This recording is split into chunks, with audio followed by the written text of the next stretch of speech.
Hello friends, welcome back to my channel. Welcome back to another video. आज की video में मैं आपके लिए लेकर आई हूँ ईद ड्रेस डिज़ाइन आइडियाज़ जो इस साल ट्रेंड में है और आपको क्लासी और एलिगेंट लुक देंगे। सबसे पहले बात करते हैं कलर्स की। Light pink, mint green, baby blue, red, off white, black, sky blue, peach इस दफ़ा बहुत पॉपुलर है।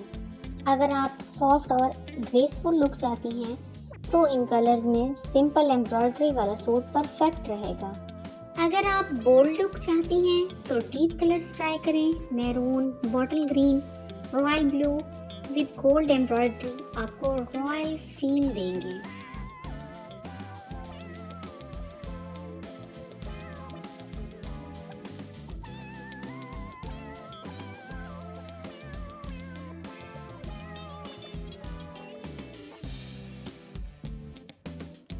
कमेंट सेक्शन में ज़रूर बताएं कि आपको कौन सा डिज़ाइन सबसे ज़्यादा पसंद आया।